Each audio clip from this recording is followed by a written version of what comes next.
So now let's talk about the implementation of this particular Fibonacci series first. And then we'll again understand this by using stack. So first of all, the base case of Fibonacci series is that if n becomes less than equals to 1, then simply return n. Okay, then let's take a variable first and then put first equals to fib n minus 1. Then there is a variable second, fib n minus 2.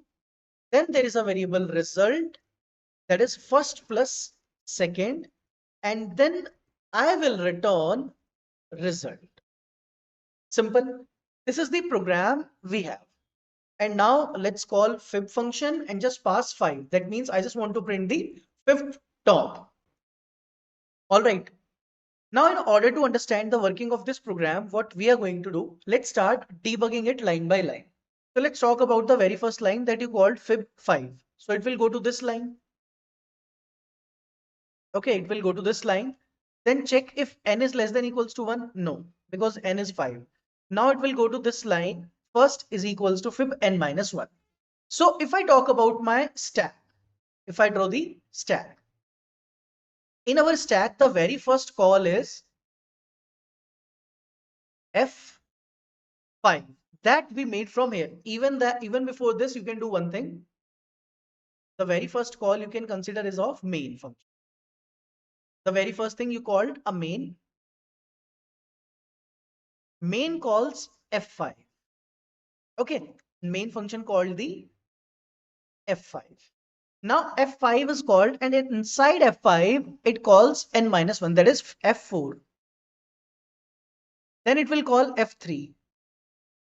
Then it will call f2. Then it will call f1. So again and again this line will be executed. This line is not executed yet. Okay, so till now only this particular code is being executed. So finally f1 is called, and once n becomes n, it immediately return back to the previous call. So you can say f1 is deleted from the stack and return 1 to f2. So you can consider that inside first variable, what do you have? 1, because we have returned 1 now. So in first variable you have 1. Now comes the chance of this line, because this code is executed completely. Now comes the chance of second, n minus 2. So it will open up a new stack. Okay, it will open a new stack, that is f2 will call n minus 2. So it will call f0. Okay, so it will call f0, and f0 will return to f2. What it is going to return to f2? 0. So now in second variable, what do you have? 0. Now comes result, first plus second. So it will be 1 plus 0 becomes 1.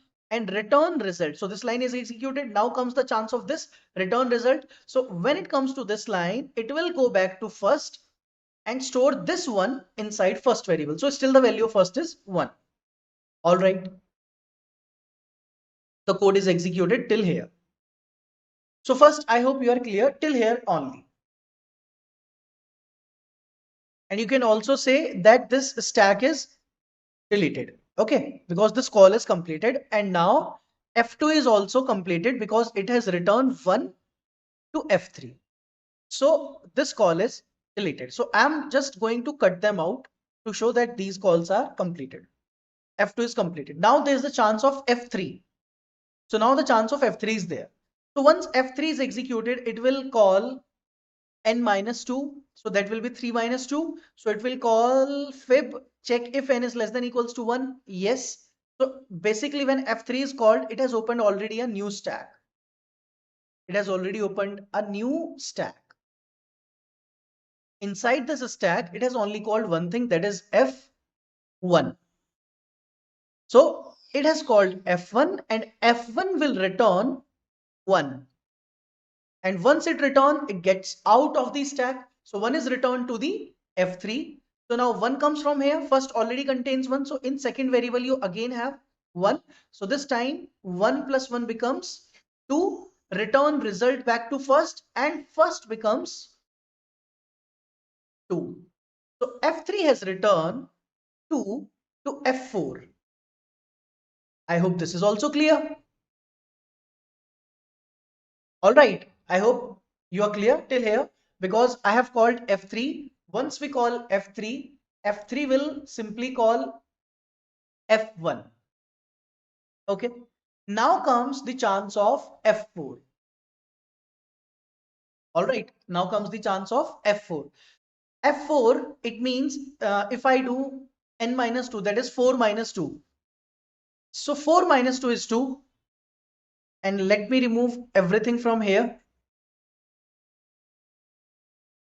So just pay attention to this part now. What is going to happen? Now F4 is executed. So I'm right now on this line. First already contains 2. First variable contains this 2. Now n minus 2 is called. So that is 4 minus 2. So n becomes 2. So if n is 2, will this code will be executed? No. So it will go back to this line. Now this line will be executed again in a new stack. A new stack is open up here. And which line is executed? N minus 1. So what was n? 2. 2 minus 1 is 1. All right. So first of all, it calls F2, and F2 created a new stack that called F1. So F4, because of F4, this stack was built, and this built a new stack, that is F1. Now it is 1, so it will return 1 back to this F2.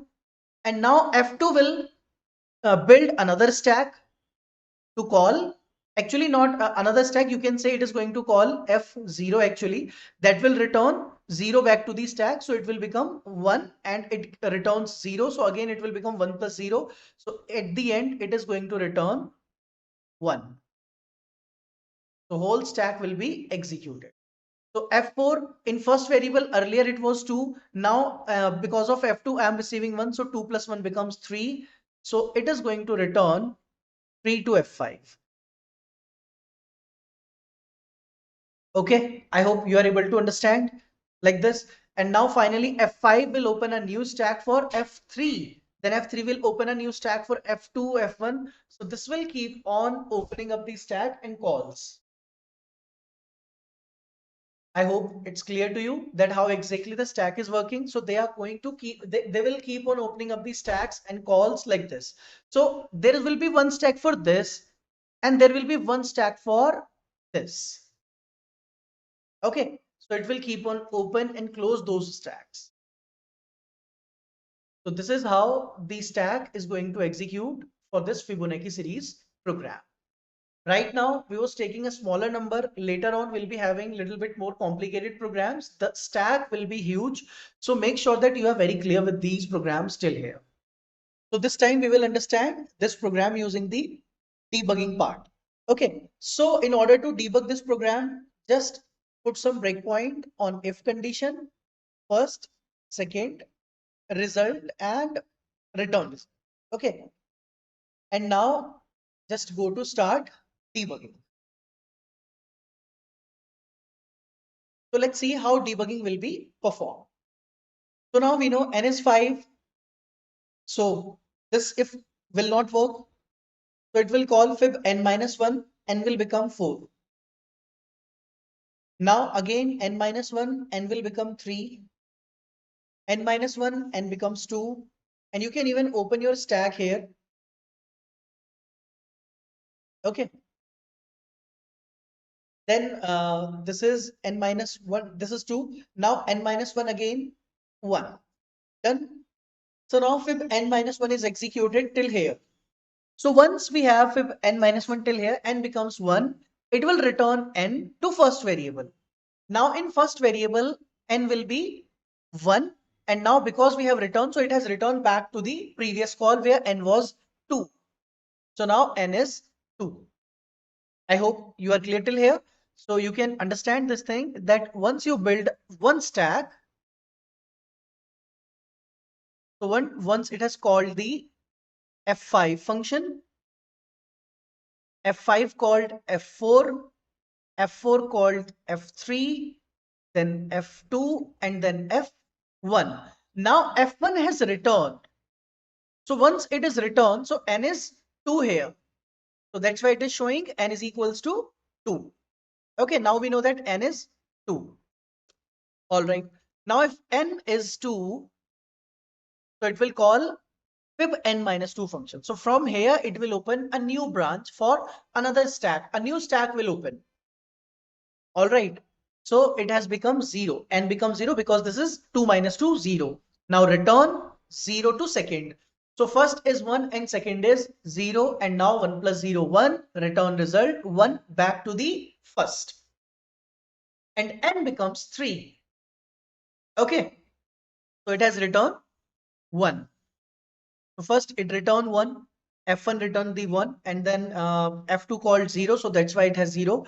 Then 1 plus 0 is 1. So at the end, we have 1 inside the first variable. Okay. Now n becomes 3 in this line. So once n becomes 3, it will call n minus 2 again. So 3 minus 2 is 1. So again, if condition will work, so second will become 1. So first is 1, second is also 1. So 1 plus 1, 2, return result to the first. So first becomes 2. All right. So what exactly happened? F3 called F2 in a new stack. F3 called F2. And we know that F2 returns 1. So it returned 1 and then it becomes 1 plus 1, 2. So F3 returned 2 to F4. So basically first contains this thing. We know that. So now first contains 2. Now F4 is there. So now if F4 will be executed for n minus 2, in this step, it will call the function again. Now, this if condition will not be executed this time because n is 2. So it will bypass the if condition and go to this fib function again. So this function will be executed again. So it will do 2 minus 1, 1. Now if condition is executed and return n back to the first, that is 1. And now go back to n minus 2. So that will be executed for 2 minus 2, that becomes 0. So that is 1 plus 0, 1. Okay. So now it will return 1 plus 0, 1. And then we already have 2. We already have 2. So 2 plus 1 will be 3. So it will be 2 plus 1, 3. So F4 is now called and F4 is returned 1. So that becomes 2 plus 1, 3. So 3 will be stored in first variable now. Okay. Now F4 has returned 3. And how exactly it has returned 3? Because F4 actually called F2, then F2 called F1 and F0. I hope you are able to understand now. And after that, this 3 is stored in first variable now. Now the chance of n minus 2, so that is 5 minus 2 is 3. So whenever the value of n will be greater than 1, always if condition will be bypassed and this fib n minus 1 will work. So 3 minus 1, 2, then 2 minus 1, 1. Now it will return 1. It will return 0, 1 plus 0, 1. Again, the same thing will repeat for F3. When exactly F3 worked, so it is going to repeat it again. So I hope you are able to understand how exactly debugging is working for you. And now it will keep on executing until we got the final result. So it returned 2. So 3 plus 2 is 5. That's it. So this is how you can try to debug this program and have a clear understanding how exactly it is working.